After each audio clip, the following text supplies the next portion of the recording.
कहा जा रहा है कि मोदी के लगातार दौरे से ममता दीदी का गढ़ हिलता दिखाई पड़ रहा है और पीएम के दोबारा आने से पहले यहां बड़ा खेला हो गया, क्योंकि कल तक जो शेख शाहजहां दीदी का लाडला था उस पर दो बड़े एक्शन हो चुके हैं। एक तरफ ईडी ने संदेश खाली में शेख शाहजहां और उसके करीबियों की 13 करोड़ रुपए की संपत्ति जब्त कर ली, तो वहीं कलकत्ता हाईकोर्ट ने शेख शाहजहां को फौरन सीबीआई को हैंडओवर करने का ऑर्डर दिया। ममता सरकार किसी भी हालत में शेख की सीबीआई कस्टडी रोकने पर अड़ी है।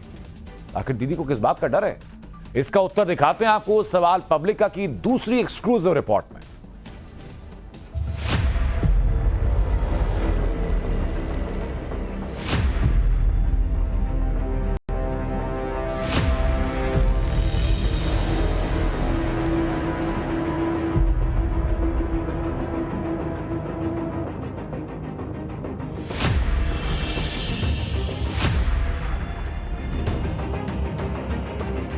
संदेश खाली की बहनें इंसाफ की गुहार लगाती रही, लेकिन टीएमसी सरकार ने उनकी एक नहीं सुनी।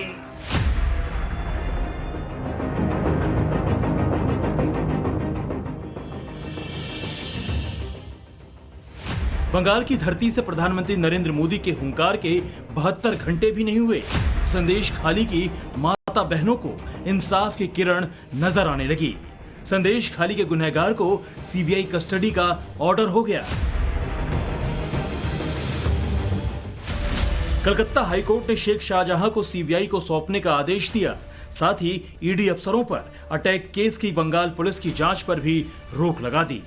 इतना ही नहीं, अटैक मामले में बंगाल पुलिस की एसआईटी को भी बर्खास्त कर दिया गया। कलकत्ता हाईकोर्ट में ममता सरकार के वकील गुहार लगाते रह गए, 3 दिन की मोहलत की मांग करते रहे, लेकिन कोर्ट ने उनकी एक न सुनी।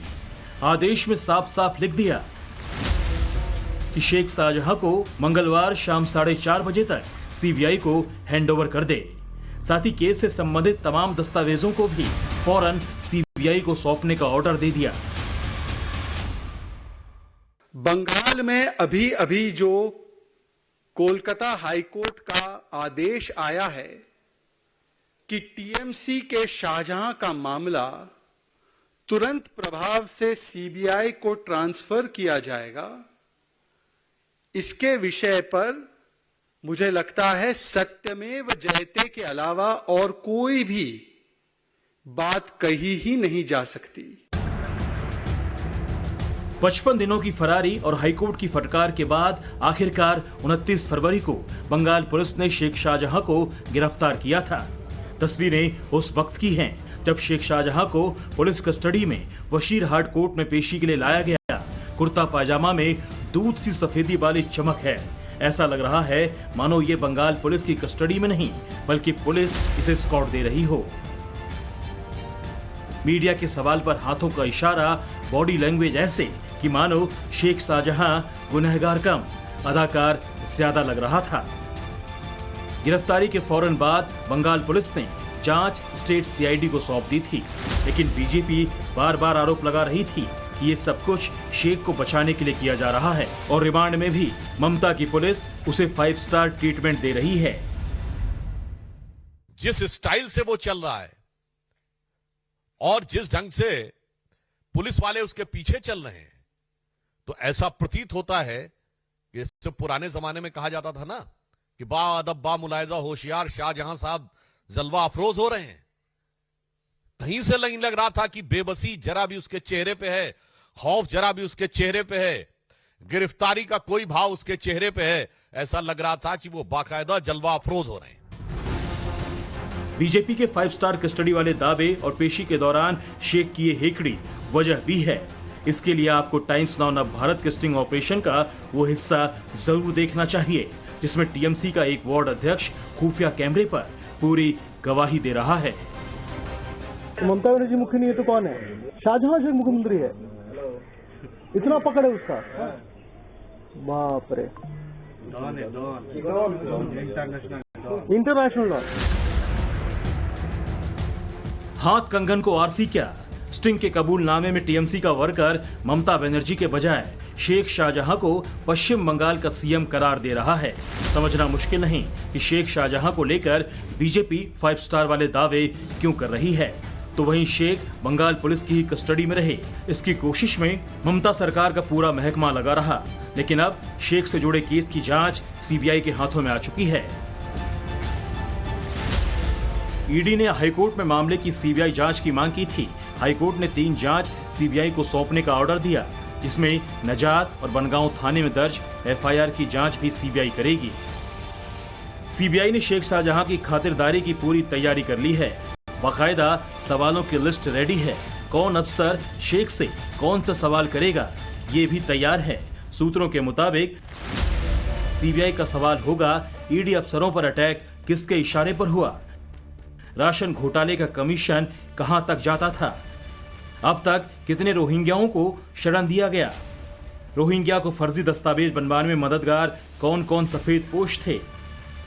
इसके साथ साथ संदेश खाली में महिलाओं के साथ यौन शोषण और मानव तस्करी से जुड़े सवाल पूछे जा सकते हैं। दरअसल शेख शाहजहां ने बंगाल के जिस संदेश खाली की जमीन को टीएमसी के लिए प्रयोगशाला बनाने की कोशिश की,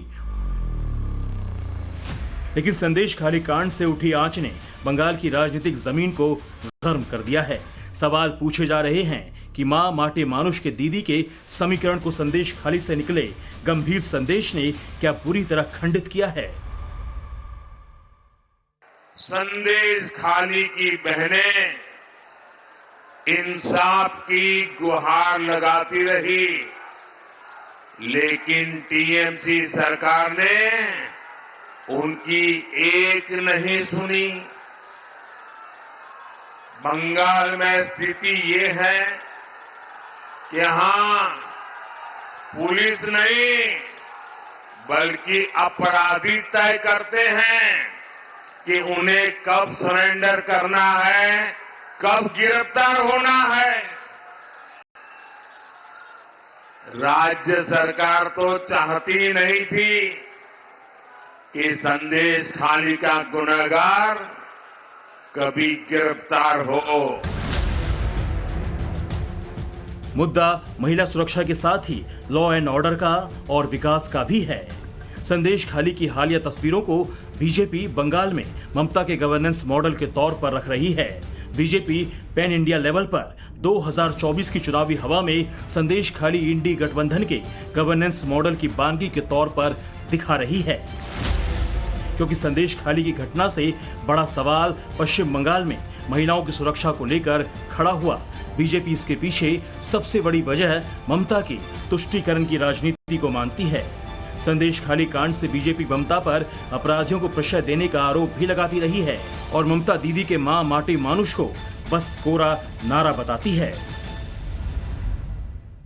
पश्चिम बंगाल में टीएमसी ने मां, माटी और मानुष का नारा लगाकर यहां की माताओं बहनों का वोट लिया, उनको गुमराह किया। लेकिन आज मां, माटी और मानुष सभी टीएमसी के कुशासन में रो रहे हैं। सवाल है, शेख शाहजहां पर सीबीआई शिकंजा क्या बंगाल चुनाव का रुख मोड़ देगा? क्या शेख शाहजहां ने बंगाल की सियासी पिच पर फॉरवर्ड में खेलने वाली ममता को गोलकीपर बना दिया है? लेकिन इस बीच 2 मार्च को बंगाल की सियासत में एंट्री होती है भोजपुरी सिंगर पवन सिंह के। बीजेपी ने पवन सिंह को आसनसोल से टिकट दे दिया। इस सीट पर मुकाबला 2 स्टार के बीच होना था। पवन सिंह के सामने टीएमसी के शत्रुघ्न सिन्हा थे, लेकिन महज 15 घंटों के बाद ही पवन सिंह ने सोशल मीडिया पोस्ट के जरिए आसनसोल से चुनाव लड़ने से इनकार कर दिया। इसके बाद टीएमसी ने पूरे मामले को ट्विस्ट देने की कोशिश की। सोशल मीडिया पर पवन सिंह के पुराने गाने और उनके वीडियो पोस्ट किए जाने लगे, ये बताने की कोशिश की गई कि उनके गानों में बंगाल की महिलाओं को गलत तरीके से पेश किया गया है, लेकिन सोमवार को चीजें क्लियर हो गई। पवन सिंह ने बीजेपी अध्यक्ष जेपी नड्डा से मिलकर अपनी बात रखी। दावा किया जा रहा है कि पवन सिंह बिहार की आरा सीट से चुनाव लड़ना चाहते थे और शायद इसलिए उन्होंने आसनसोल से चुनाव लड़ने से इनकार कर दिया। हालांकि अभी बीजेपी ने सिर्फ 195 उम्मीदवारों के नाम का ऐलान किया है। अभी बहुत नाम बाकी हैं, यानी टीएमसी के हाथ से संदेश खाली को काउंटर करने के लिए आसनसोल वाला ट्रम्प कार्ड भी जाता रहा। तो ऐसे में फिर बात कर लेते हैं उसी शेख शाहजहां की, जिसे सीबीआई कस्टडी में जाने से रोकने के लिए ममता सरकार सुप्रीम कोर्ट तक पहुंच गई।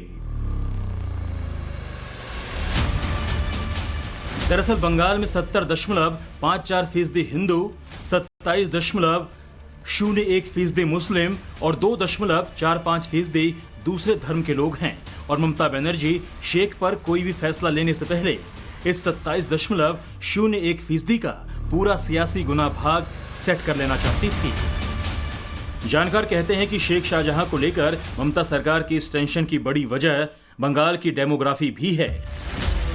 मुर्शिदाबाद में हिंदू 33.21%, जबकि मुस्लिम 66.27% हैं। वहीं मालदा में हिंदुओं की आबादी 47.99%, मुस्लिम 51.27% हैं। उत्तर दिनाजपुर में हिंदू 49.31%, जबकि मुस्लिम आबादी 49.92% है। जानकार बताते हैं कि बंगाल में आबादी का यही इक्वेशन शेख शाहजहां जैसे किरदारों को पॉलिटिकल प्रोटेक्शन देने का काम करता है।